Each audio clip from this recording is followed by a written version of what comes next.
Hey everybody, welcome back to Black Magic Craft. Have you ever looked at a miniature and gone, wow, that is so cool, I wish it was bigger?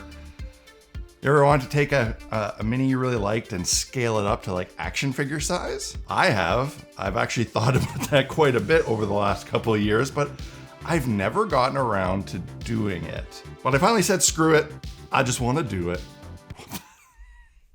Screw it, I just want to do it. That is not going to be my new catchphrase.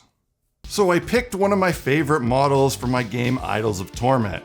This is one of the Slayers from the Strife Order. It's a model I both love and have enjoyed painting multiple times in the past, but it's also one of the less complicated ones from the series. I thought it would scale up nicely. The neat thing about scaling models to a larger size is that miniatures for tabletop are often sculpted with heroic proportions, larger hands and feet to make them work at such a small scale. But when you make them bigger, they get that iconic superhero action figure look because of this, which is totally appropriate. I did a scale increase of 300%. This would put the model at about 5.5 inches tall, so right in that 6-inch scale action figure size. There weren't any print failures on it that I noticed, and overall the supports came off pretty nicely. I took this opportunity to try a technique that I had seen done before to fill gaps and holes on 3D prints, which is mixing in some baking soda into the resin used to print the model. This makes a thicker resin paste that can fill gaps and cracks and then be sanded down. I used a UV flashlight to set the resin, and I gotta say, this technique worked pretty great. I was able to easily sand down the filler, and once I was happy with my prep work, I sent this little piggy for a trip to the discotheque to get a final overall post-cure. I superglued the model to a large pill bottle to act as a holder during painting, and I prayed to the old gods that this would hold for the entire process and not be too hard to remove once I was done. If you think this model looks cool, well, you're right. All of the models from Idols of Torment look cool. If you want to check them or the game out, and I would really appreciate it if you did, you can go to idolsoftorment.com and get the gist of what it's all about. There you can order hard copies of the game or find the links to where you can buy the STL files if you want to play the game with them or just want to print out some cool models. That being said, you don't need the models to play the game. We made it model agnostic, meaning you can use whatever models you want and are free to find suitable ones from other places or kit bash your own to fit the theme. This handsome fellow got the usual black primer and zenithal highlight. I first did a light coat with a very light beige, which I followed with some burnt sienna ink blasted from beneath just to hit the shadowy areas. Then I switched to a more pinky Caucasian flesh tone and did a highlight coat with that.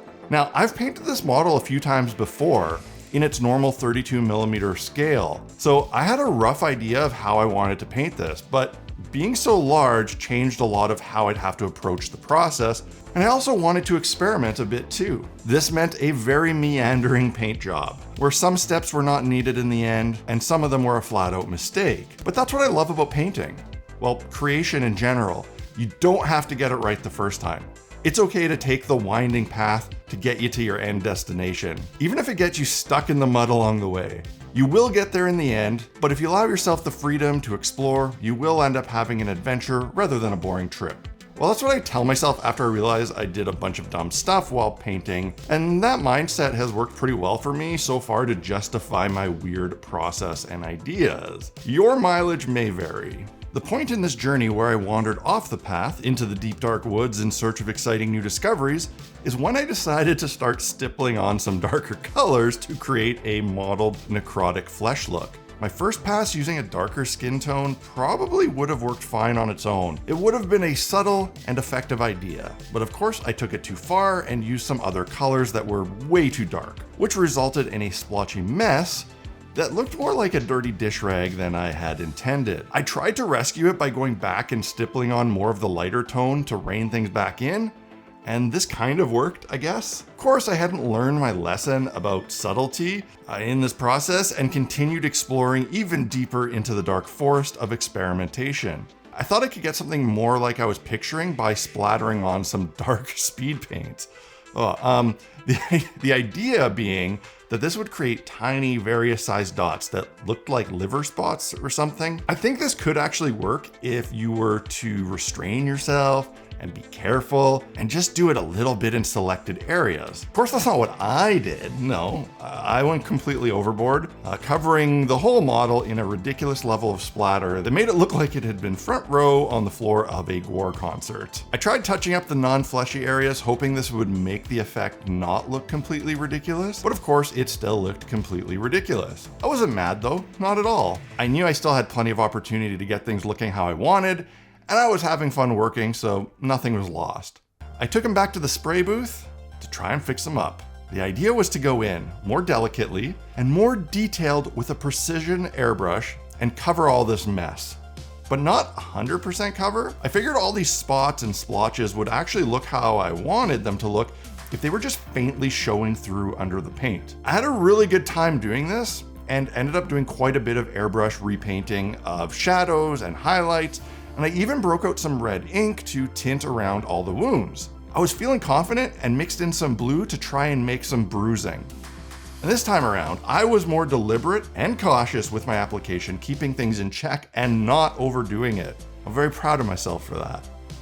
Once I was happy with all the skin, I carefully touched up all the black bits of horn, hoof, and hair with some black ink, and surprisingly managed to do so without completely overspraying and botching the whole thing. I was now back on the beaten path and could proceed with known, comfortable techniques to finish things off. Light dry brushing on all the black to give it some highlights, off-white on exposed tooth, bone, and boil, some pink on patches of small sores and internal organs, black for the eyes with a tiny but effective blended highlight. This monstrosity was looking wonderful, and I could move on to an oil wash, which for me is a comfortable step, something that I have a lot of faith in and know I won't ever mess things up beyond repair with. I didn't use any black wash though. Instead, I went for an orangey dark brown, which I thought would tint the pale pinkish flesh more naturally. Once the wash was dry, I wiped away the excess with some paint thinner and a makeup sponge, revealing highlights and a properly gruesome beast that would look right at home with the McFarlane monsters of my youth. I was thrilled at this point, completely in love with this disgusting abomination of swine, goat, man hybrid. But of course he was not quite disgusting enough and required some slimy gloss on his eyes and wounds. Turns out I was all out of gloss varnish, which is what I would normally use for this. No worries, however, I just went with some clear UV resin and a sacrificial brush instead. With just clear resin, I painted over the eyes to make them good and shiny, and I cured it with the UV flashlight. I then mixed some ink into the resin to tint it like blood. Well, not so much blood as general oozy body waste. This got applied to all the open wounds, and then our boy went back to the club for another round on the dance floor to cure. The UV resin actually took several minutes in the curing station to stop being sticky, probably because of that ink I mixed in. Now it needed a base, and I didn't want to waste a ton of resin printing a 96mm base, which would be the proper size at 300% scale. I had some wood circles which were within a few millimeters of that and were more than close enough. Of course, I couldn't use a smooth plain base after all that paint work, so I mixed up some Sculptamold with black paint to give a thicker ground texture. Now before it had completely dried and cured, I grabbed some of my cast resin stonework and broke apart a bunch of individual bricks and placed them into the still drying modeling compound. This was followed by a coating of watered down PVA glue and a dusting of sand. I kept the base painting simple as I felt fulfilled with my level of paint experimentation on this project, and just did a dry brushing of light grays. I carefully cut him off his painting handle and thankfully didn't break a leg in the process. I found the flattest area to place him on and super glued him onto his forever home. The only thing left to do was a bit of powder pastel to make the ground look more realistic, dry, and dusty. And that's that. I turned this little guy into this big guy, and I had a ton of fun doing it. This is a great way to experiment with painting techniques. A larger model gives you a lot of room to try different things. You don't have to be quite as precise if you're not that skilled. And in the end, you have either a really cool action figure toy to play with, or just a nice bit of decoration for your gaming room. I hope you enjoyed this video. If you did, hit the like button, share the video, leave me a comment. Please do those things because YouTube has been an absolute horribly cruel platform lately to content creators. And by lately, I mean over the past year.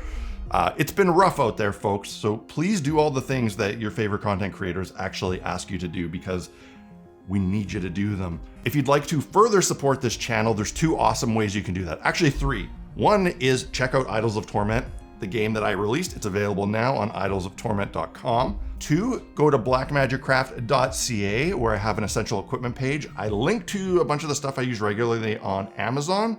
And if you purchase through those links, channel gets a small commission and that helps fund these videos. Last but not least, probably best, is Patreon. I'm sure you've heard lots of people talk about this already, but in 2024, well, 2023, moving into 2024, revenue for content creators has gone.